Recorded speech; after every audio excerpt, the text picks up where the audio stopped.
You look up tonight and the moon is gone.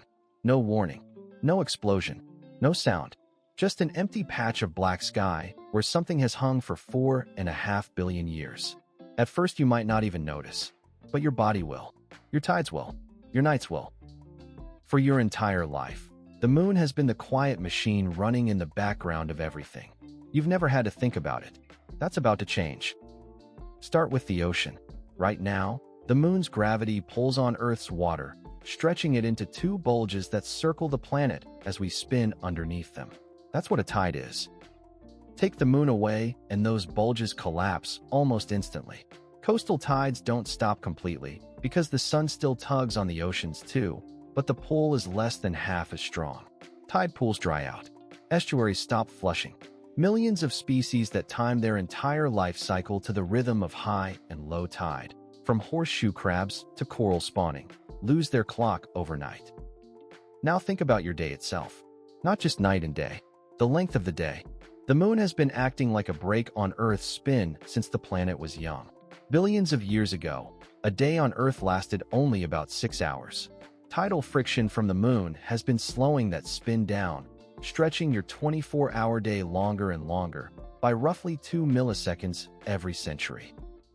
Astronomer George Darwin, son of Charles Darwin, was one of the first to work out this relationship mathematically back in the 1800s. Remove the moon, and the brake comes off. Earth's rotation would gradually speed back up.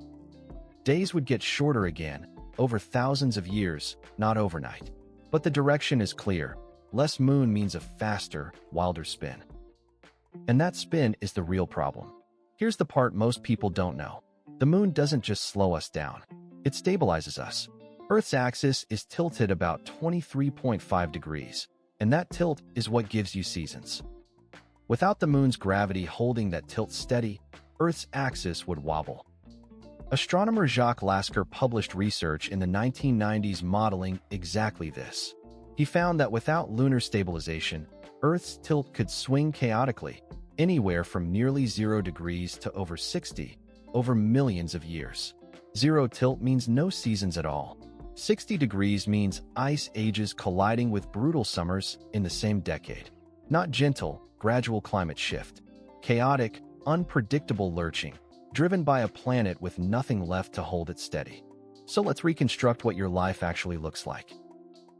Year 1, you'd barely notice, aside from darker nights and stranger tides. No moonlight to walk home by. No full moon lighting up a campsite.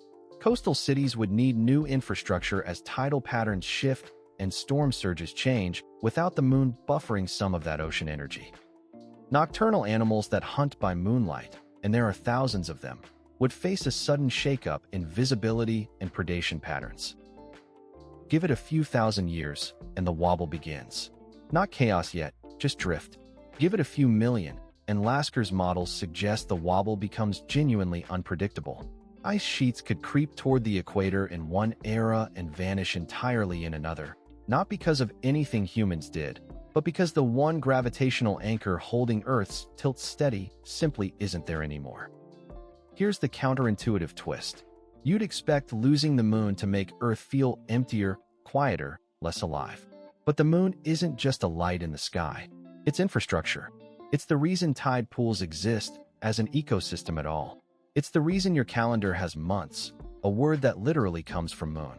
It's the reason coral reefs across the Pacific spawn on the same night each year, triggered by moonlight intensity, a phenomenon marine biologists at institutions like the Australian Institute of Marine Science have documented in painstaking detail.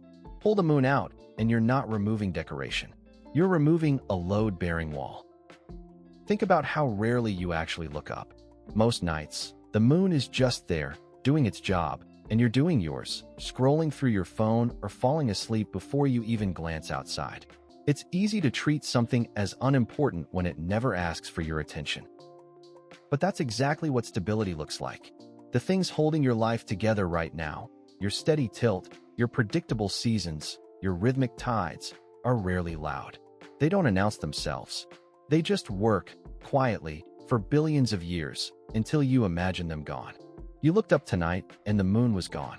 Tomorrow, you'd look up again, out of habit, before remembering. And in that gap between habit and memory is where you'd finally understand what it was actually doing there all along.